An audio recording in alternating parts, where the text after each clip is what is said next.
The Mount Moon Review podcast, while a podcast about Pokemon, is not intended for children. You can expect some instances of adult humor, coarse language, and adult situations. Parental discretion is advised.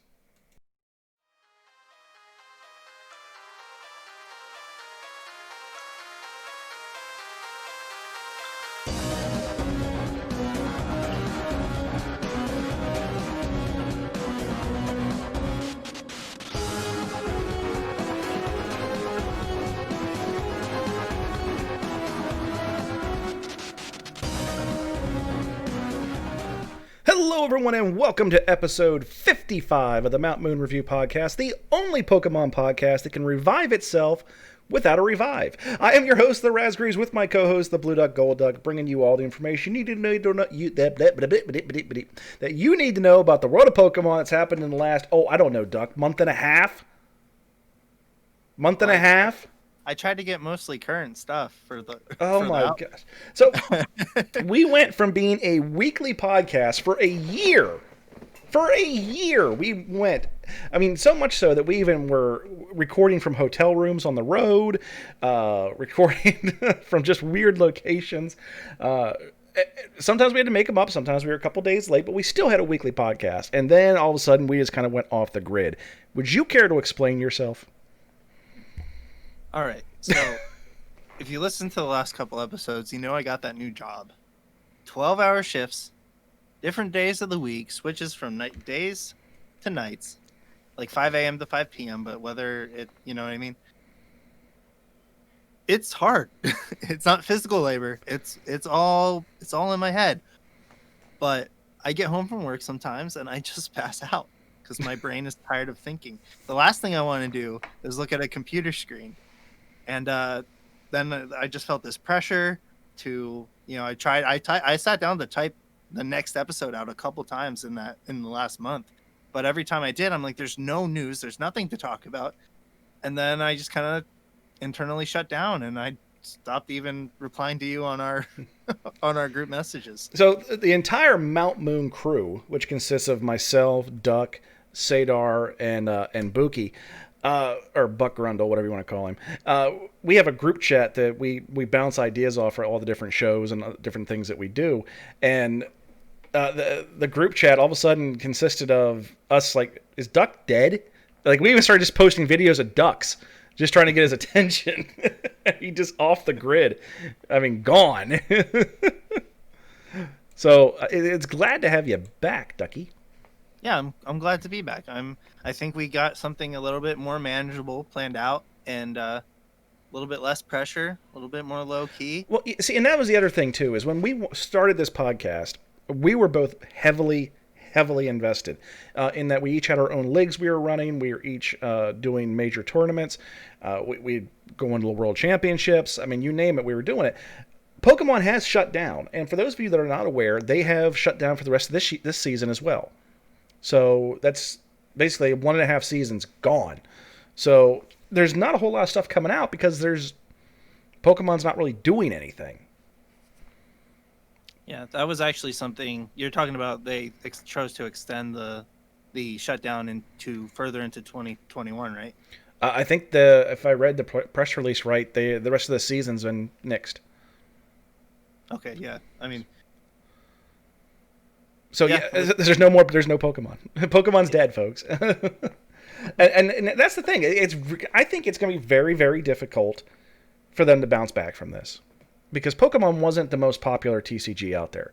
It is the most well known, but it is not the biggest one hitting the circuit right now. I mean, people are all into Magic. The Dragon Ball card game was actually making a pretty good run in popularity. Pokemon always had a constant. They've never had like this rising spike that they had back in the late 90s, but they've always had this constant.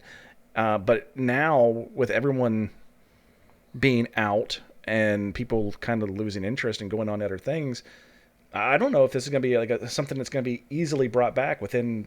It's going to take them years to make the leagues back to where they used to be. A lot of leagues are closing down. A lot of stores are closing down.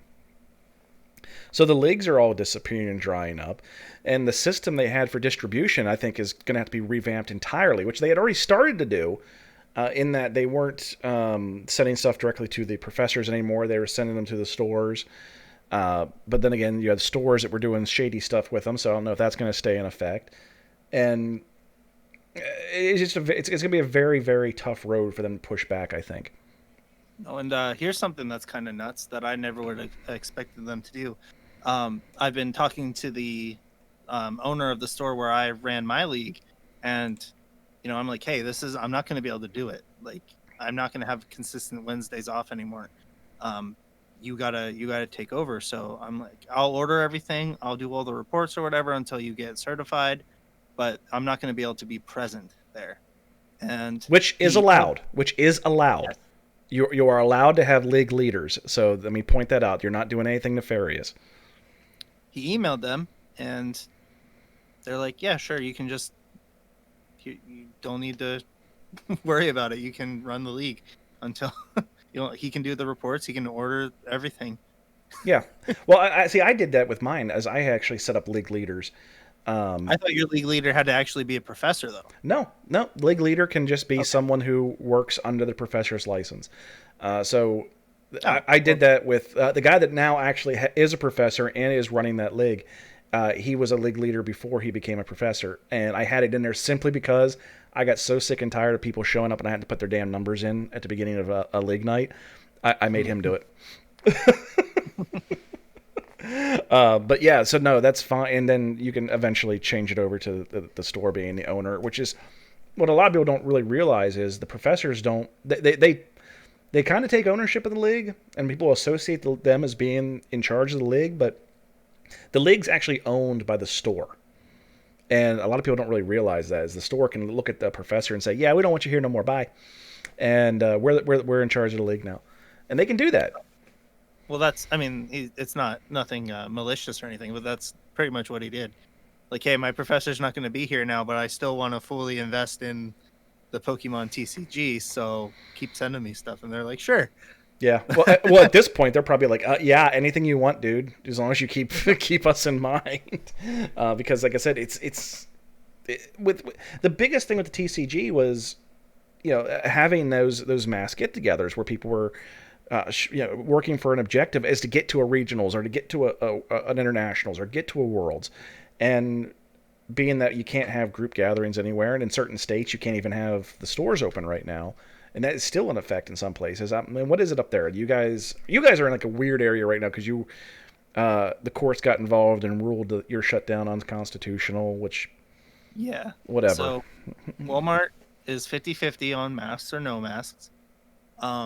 Smaller stores are like no more than 15 people are allowed in here, and restaurants are every other seat is filled, every other table. So that doesn't really help with Pokemon. It's a weird, like, we got tired of everybody complaining, so we're opening up the doors. But if you're smart, you're just gonna stay home. Yeah, I haven't been inside of a store since March. Like any store, not even a grocery store. Yeah, I mean, I go in, I get what I need, and I get out. But I always wear a mask. Actually, I kind of feel like I should be wearing a mask now, just in case. I don't want to get a computer virus. Oh my god.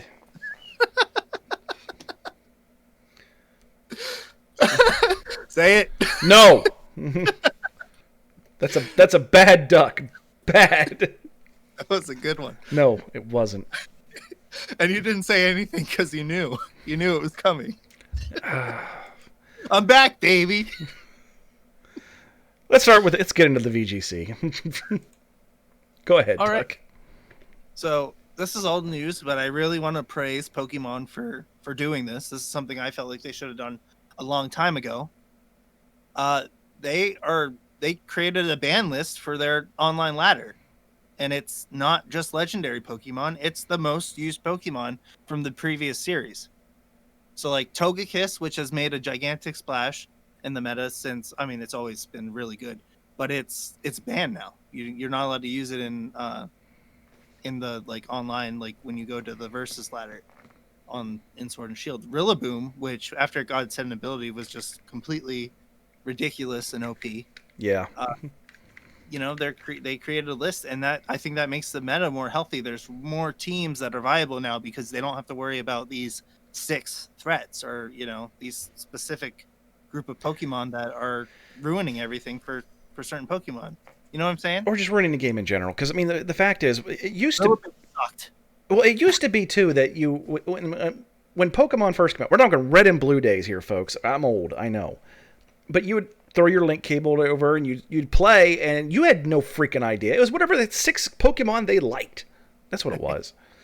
And now it's we've got to the point where, you know, information is so easily passed that folks are literally taking, like, one person. Let's just use, for example, Wolfie Glick. Wolfie Glick will go on his stream. He'll say, okay, here's what I'm using. Here's my deck list. And here's the rental team code. And then within 24 hours of him posting that, if you go into the ladder, everybody's using that damn list. I mean, it is ridiculous, and it's the same thing over and over again. It's mirror match after mirror match after mirror match, and it's just the way it is because people want to win. Now, I can't say that, you know, the TCG is not guilty of that, because they are. Sites like Limitless allow us to go in there and say, well, what did Tord use this week? And then we pull up the list, and then you go. But there's always a little bit of variation, though. People rarely like just use that list. It's usually an amalgamation of some kind. There's more components to modify in TCG decks, which creates a bigger variety of play. Like, oh, I know this deck. I've played this deck. I've seen these Pokemon. Oh, wait, you have Field Blower? Shoot, now my entire strategy against your deck doesn't work. You know what I mean? Yeah. But with only 6 slots and 4 moves per, it's a lot harder to you can't really vary it up, and exactly. You end up with a very, very stagnant meta, and that's my opinion. But some people like it because they know that, oh, I'm facing this, so this is what they're going to do. Da da da da da, and I don't like that. But that's me, and that the way I like to play games is I don't like memorizing exactly what's going to happen next. You know, I want to have that sense of excitement playing and not knowing. I agree with you there. I think for VGC it's real bad. When I first started getting, you know, into Pokemon, they had this thing they called the Big 6, which was the top 8 at every regionals. These are the 6 Pokemon on 7 of the top 8 teams almost every single time. And I thought that was one of the biggest reasons I didn't get in. I went to TCG instead of VGC. See, but I think VGC's having a resurgence in popularity because of people not being able to go live, you know, and play the card game, not be able to go out and buy the product. So they're not able to go out there and buy the new cards and everything unless they're buying singles online, and that's only for the hardcore players. You know, the casuals that show up every week because they want to open packs and have that camaraderie and that social aspect to it, and do the physical. Everyone shows up with their trade binder. This is my real binder, but this is my trade binder, and you can't have that now. So I think a lot of people are switching over to VGC because the gateway of entry is so easy now, and the problem that you run into is it is so easy to get the Pokemon that you need without hacking. If you just have a little bit of common sense and read a little bit, you can get anything you want within a couple hours. You can make your team pretty easily. I just call Duck up, say, hey, I need this. I'll breed one for you. Yeah, I'll breed one for you. Okay, thanks. So yeah, I think we both agree that this is very healthy, you know, for the meta, because those top if they keep doing it, you know, if they're like, okay, these were the top Pokemon in Series 5, they're banned in Series 6. Let's see who's good in Series 6 now. And then eventually they can just pick and choose which Pokemon are going to be available for each season. Every month the Pokemon available change. I really like that more than just, hey, here's a list of 400 Pokemon. Use them all. Figure it out. Yeah. Good luck. Yeah. But so, I mean, that's just our opinion on the matter. Some people might not see it that way, but I hope that there's some healthy dialogue in that, because I really think it's good. It's a good thing that they're going to, you know, keep refreshing it, because if it's the same game month after month after month, then what's the point of playing? Right. I mean, It was refreshing when we got all the added moves from the DLC. yeah, yeah. I mean, but you're looking at games that have popularity. If we're going to talk about video games, let's talk about video games.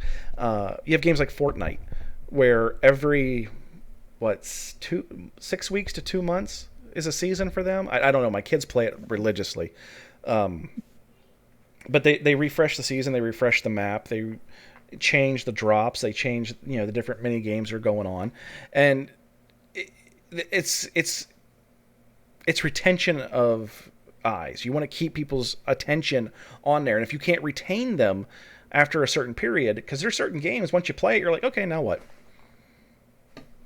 I mean, seriously, there's a lot of games like that, and I say I like the single player aspect of some games, but once you beat it, you're like, now what?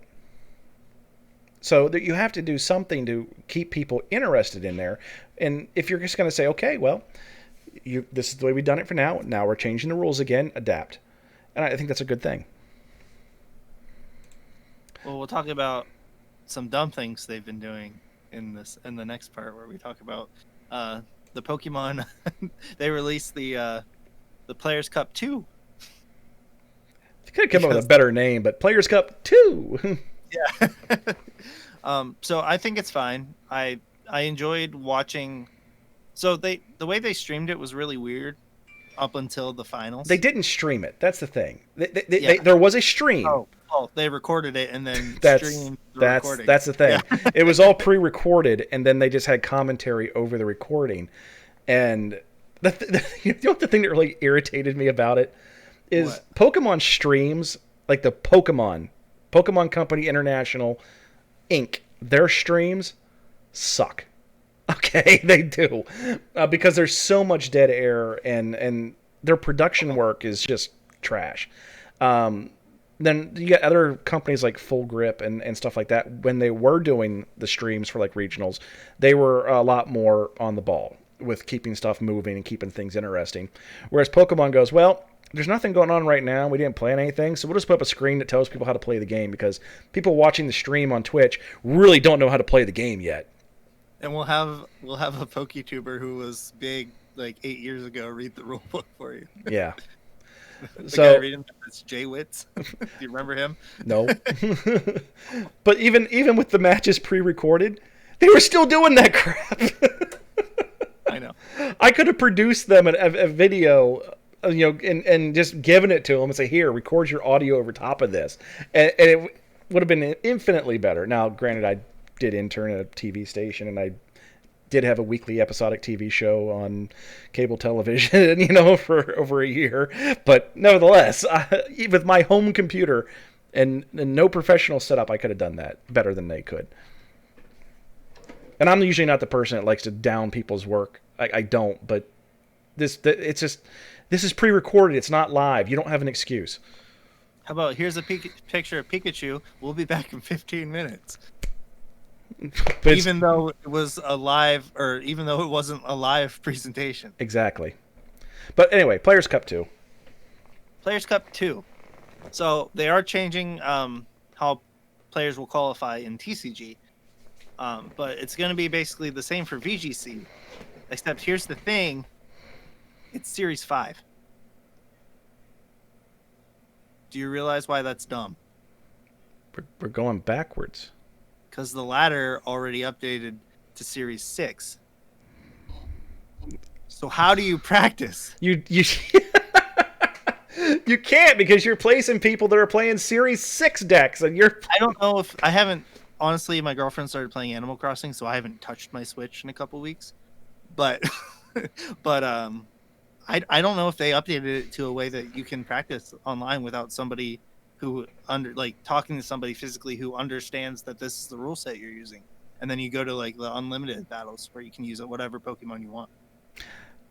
I don't know, because I think it goes off of your reputation score in ranked. Well, that's what I'm saying, and you can't do ranked. You can't. People are using Rillaboom in the tournament. You're not allowed to use Rillaboom in ranked. So you have to go to the free battles, like the free, unranked, where you can use the entire Pokédex. But your opponent has to know that you're using Series 5 rules. So you have to have some kind of communication. You can't just sit down and randomly connect with people and expect them to be following the same rules as you. Yeah, because they're not. If they're not You involved think with the you're tournament, an yeah. And Zacian, you know, there's All of a sudden, you're like, okay, I got my deck. I'm ready to go. And Mewtwo. Shit. yeah, exactly. That's the problem. Why would you do that? Just make it Series 6. The tournament is starting months after you went to Series 6. Hopefully we see. What's going on? Hopefully we see some clarification about that sometime soon. Hopefully. The qualification. Well, for those of you that don't know, the qualification lasts from September 28th to October 26th, so it's about a month to qualify, and they're going to pick the top players in the ladder. Or well, there'll be a competition that they start eventually. Like on the 26th, you can enter the online competition. Yeah. For the last 3 months, and then every time you win, your rank will go up, and then they'll pick like the top. What was it last time? 264 players from each region. No, it was a different number for every region. It was weird. Right. Oh, right. It was based on because there was like one region where it was like 2. Yeah, I'm not reading off the entire list again like I did last time. Yeah, forget that nonsense. Speaking of video games, a couple right before you decided to go radio silent on us, you were telling me about your Minecraft world. And I jumped into your Minecraft world, and you were just perplexed how I did it. Have you figured it out yet? You were friends with my girlfriend on the Switch? Okay. You figured it out. Okay. Completely unrelated to the podcast, folks. It's just something that popped in my head, and I wanted to find out. So moving on. What's going on with the VGC? Well, that's pretty much it for VGC, but I figured a good segue would be to talk about how the TCG players qualify for the Players' Cup. And go on. What they're doing is they're giving everybody tournament keys. Yeah. Instead of the tickets, everybody gets the same amount of tournament keys. Yeah, because that last time was complete bullcrap, man. And they know it. They know it was. Because there's a lot of people out there that I got enough tickets to enter a tournament. Boom, I enter the tournament. And the people that have never used the damn things and have been saving them for years, those are the ones that had a leg up in getting qualified. And that was disgusting because there was no way to actually earn them other than playing on the ladder.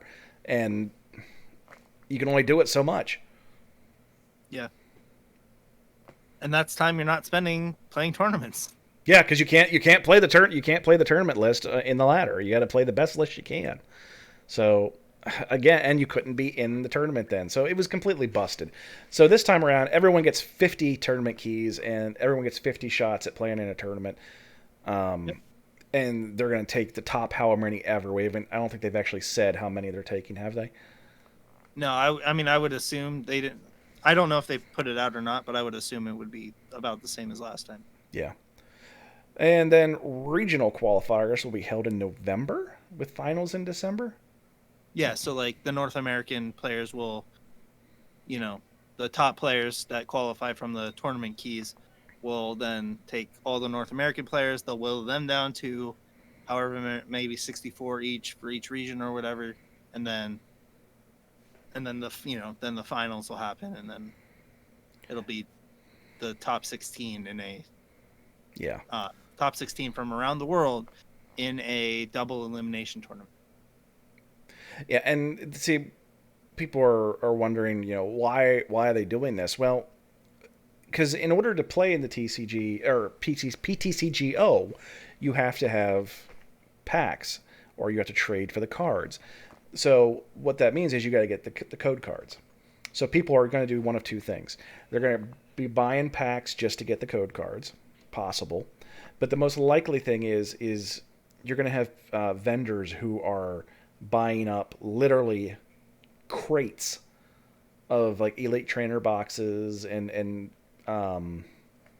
booster boxes and stuff of that nature, opening them and selling the code cards, which Pokemon doesn't see anything of that secondary market, but they're getting their products still getting sold, still getting movement by these power buyers. So it's keeping them afloat. And the only reason that people are going to do that is because they need those code cards. So it's a marketing thing. They're not just doing it to keep interest, because PTCGO is not something they ever really wanted to have is other than like a curiosity and like a gateway to get people in, because they don't make money off PTCGO. Other than this residuals off the code cards. So by having these cups and keeping people somewhat interested in having that secondary market, I think is very, very much like one of the only things keeping them afloat, like here in the U.S. right now. I think they just need to revamp it. They could easily make it make it fair and, monetize it. Well, have I mean, like Fortnite. Oh, you want a game? Boop. You level it up. Now you get coins or cards. Well, or that's what they do with the Magic Arena. Yeah, That's what I'm saying. The new Magic Arena is like spot on. I mean, that's what PTCGO should be. Yeah, agreed. Now, it's not going to be as easy for kids to just sit down and play, but they could make a section of it for kids. Have 2 clients. Yeah, 2 different versions of the game. One's Pokemon Trading Card Game Online, and one's for kids. Pokemon Trading Card Game Elite or something. I don't care. Name it something. Pokemon Trading Card Game Sex Masters. Sex Masters! Hashtag Pokemon Sex Masters. Oh, it's Master Sex. That's Master Sex. Yeah, Master Sex. For those of you who did not see it, we're going to skip ahead a little bit here. Pokemon Masters, the game on iOS and Android, they came out with EX Pokemon in the game, and some idiot in marketing put down hashtag Pokemon Masters EX. But when you write it out without the caps, like they did, it's Pokemon Master Sex. Have you ever heard of PennIsland.com? No. Have you ever gone there? No. To that website? No, I probably shouldn't. Well, think about it. If there was no space. Okay. Nice. Nice. Yeah, don't do that, kids. Don't. Yeah, kids. Although a podcast about Pokemon, Mountain Room Review is not intended for children. Yeah. I will point out there is a disclaimer at the beginning of this podcast. There will be instances of adult language in adult situations, or the complete opposite, because we're not being adults right now. Fair. That's fair. Fair. That's fair. Okay.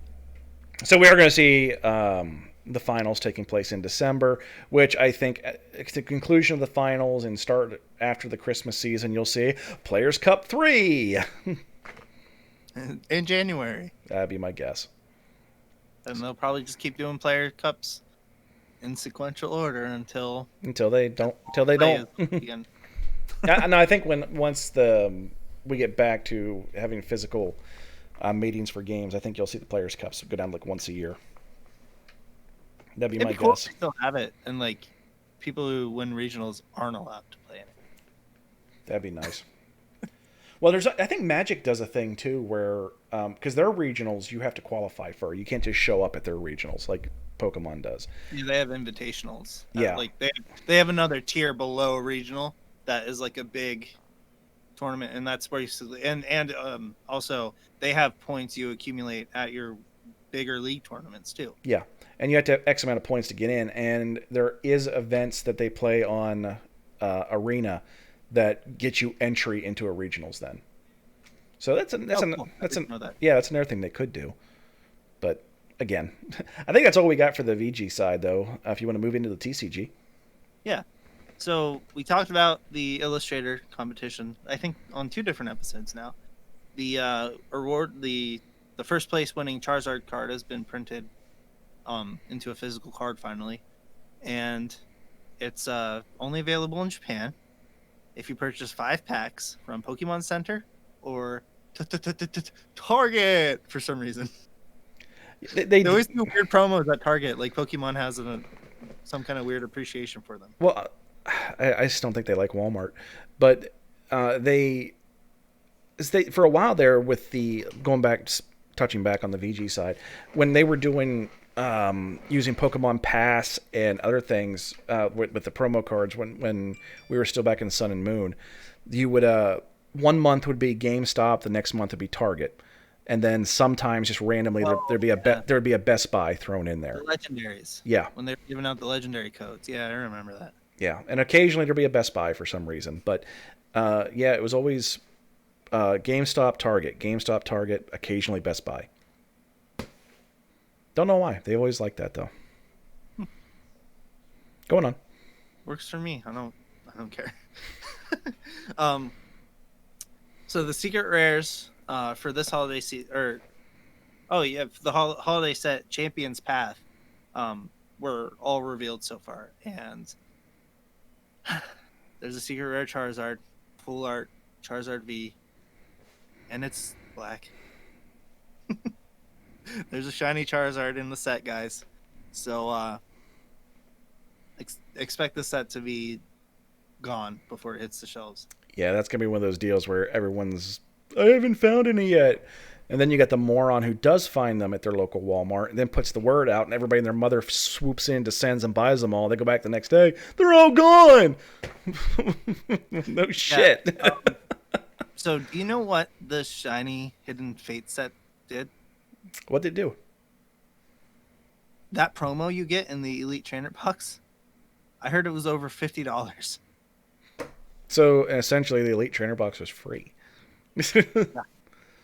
Let's see. You pulling up TCG Player now? Yeah. Okay. So for those of you that are uninitiated, if you buy singles at all, TCG Player is probably the better of the stores to go to. There's other stores out there like Troll and Toad, but TCG Players are typically what most of your stores will use as their price guide. If you're familiar with other kinds of card collecting, you look at Beckett, but in this scenario for TCG Players, pretty much the standard for pricing. What's it saying on there for you, Ducky?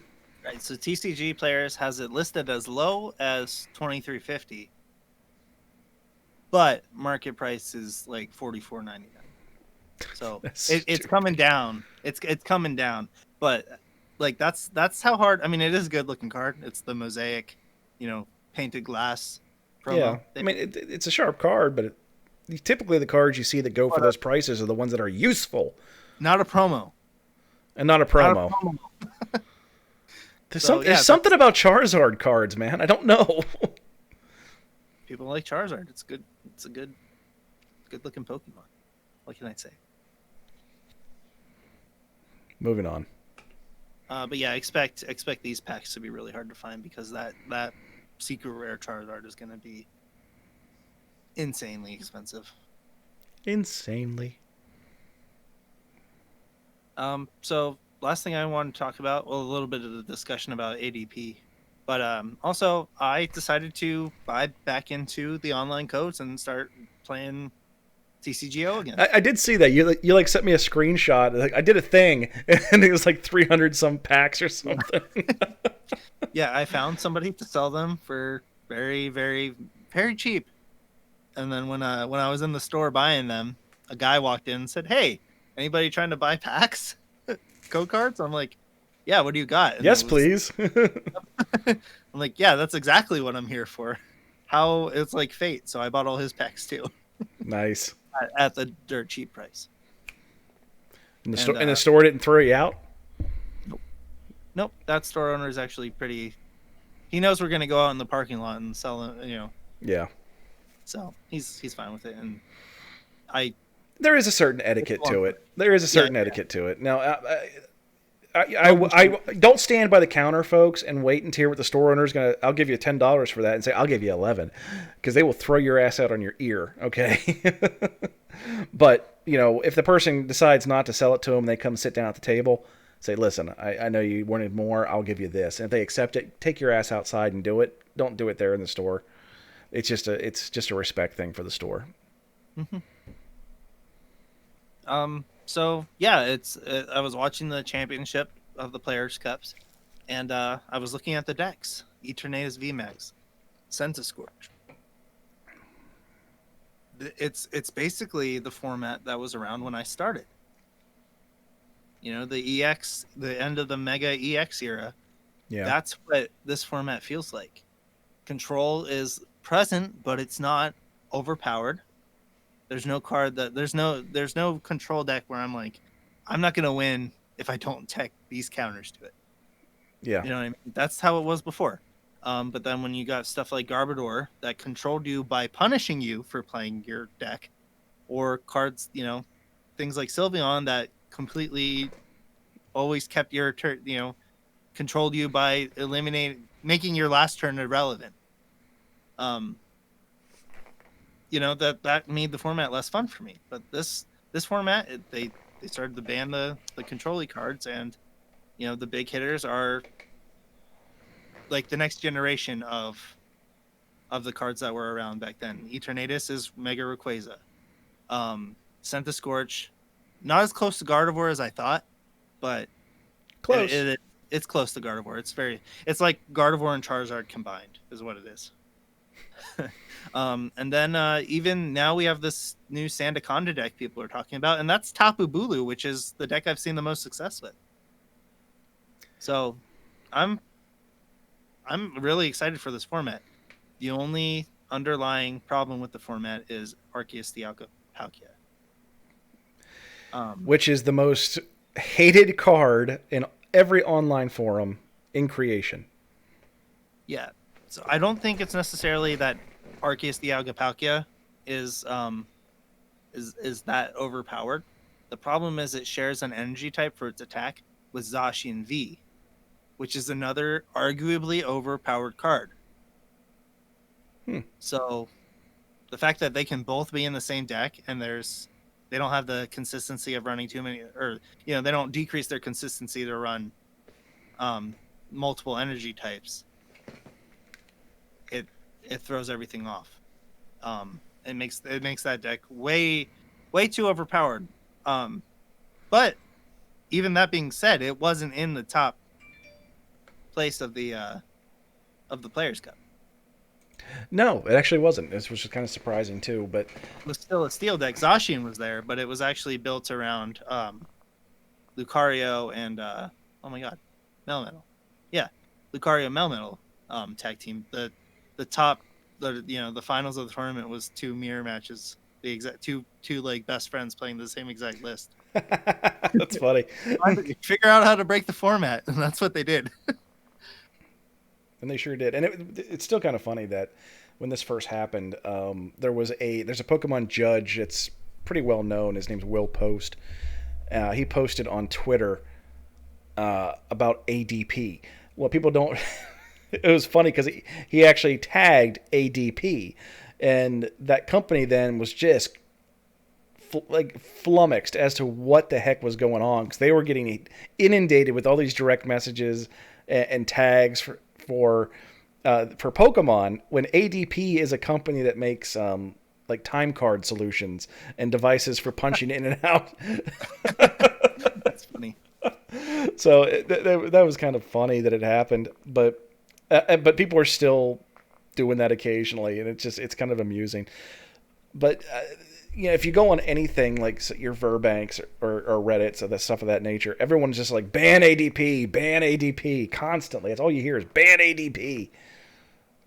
I don't know if it'll happen. I don't think it will. I doubt it will, because they never banned Zoroark.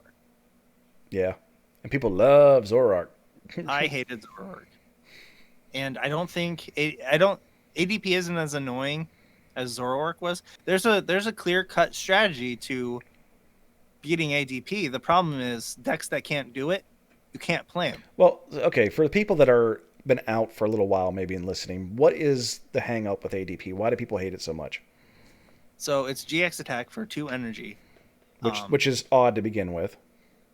Yeah, it's actually only 1 energy, but if you have a water energy attached, you get to activate the other effect. It basically makes all your attack, it does no damage, but it makes all the attacks for the rest of the game deal 30 more damage, as well as you take an extra prize card when you knock a Pokemon. Yeah. For the rest of the game. It's a little OP. Yeah. But there's a supporter card that you can just play to take that away. So I wonder why people aren't. I don't think it rotated. Which one are you talking about? I don't remember what it was called. Oh, that's helpful. But there's a supporter that takes effects away. I remember being mad that if I used Latios GX to make it so my opponent can use their GX attack, they could play that card and then they could use their GX attack, and that meant I wasted mine. Oops. So I don't remember what that card was though. Yeah. Yeah. It's irrelevant. It's irrelevant. Yeah. But I guess nobody wants to run that support or something. But I mean, it's overwhelming, and then paired with Zacian, which once per turn you can draw the top 3 cards of your deck, and if any of them are Steel Energy, attach them to Zacian, or it might be any Pokemon in any way you like. I'm pretty sure it's just Zacian though. And then your turn ends. So like that's what people replaced for supporters. You can't play supporter now. Well, then you'll just draw 3 cards, and that's the end of your turn. But with the also energy acceleration and Zacian doing 220 damage every single turn, or 250 damage after the GX attack, and then taking 2 prize cards for knocking up, baby Pokemon. Yeah, game's over pretty quick.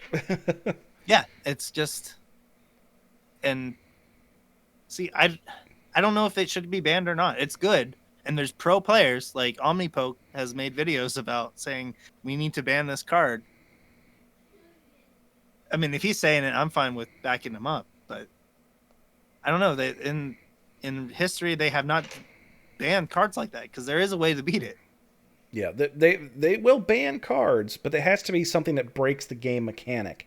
It makes the game unplayable. Yeah, it can't just be something because I don't like it. There has to be something that literally breaks the game for them to ban a card. Right. In order to be ADP, you need to be able to take 6 prize cards in like 3 turns. Ouch. That's the problem. Not decks that can't do that. Decks that can't power themselves up strong enough. Like Eternatus can do it. Centiskorch can do it. These big decks that were swinging in the tournament with it. They're the only decks that that have a chance, and that makes all the other decks unplayable. So it's still, it's not, I don't know if it's too OP, but it's still meta defining, and that's the thing that why people want to ban it. Just like Zoroark, Zoroark GX, you either played Dark, you played Fighting, or you played Psychic. That was it. You just said that you don't know if you support it or not, but some players do, some players don't. But we literally just had a conversation about this with the VGC, where okay, these guns are being played so much, and it's overwhelming. We're going to ban them for the next series. But they haven't traditionally done that with TCG, but it doesn't mean that they can't. It just means it's not likely. See, I think they should do that as well. You get card games like Yu-Gi-Oh!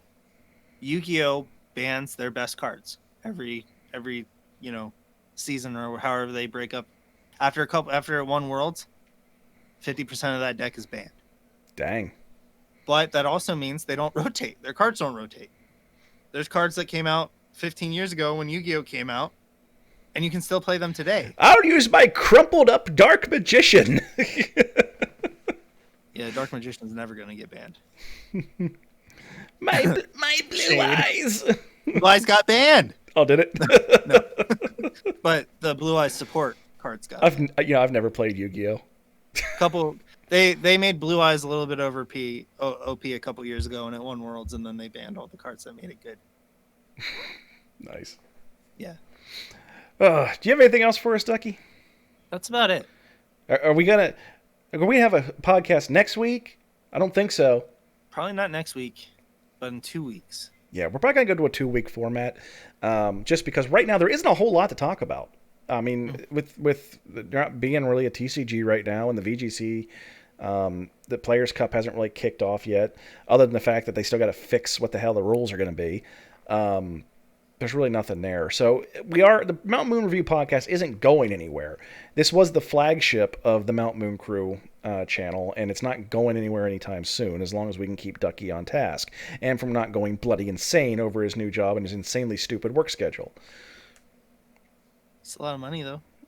Okay, well, I'm not saying you should quit. I'm just saying your schedule's retarded.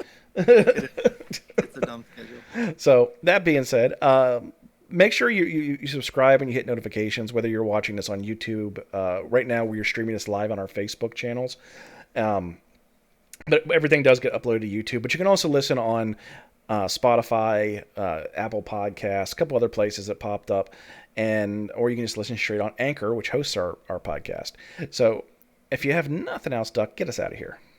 All right, guys. Until next time, if it's too good to be blue, it's probably gold. Have a week. Just because your card is magic, you think you're safe because you killed my life orb. Baby, do you dare to not flinch? Cause I'm coming at you like a dark pulse. I know you're gonna throw. You're gonna throw a storm. But I got that lucky chance. There's no critical hits.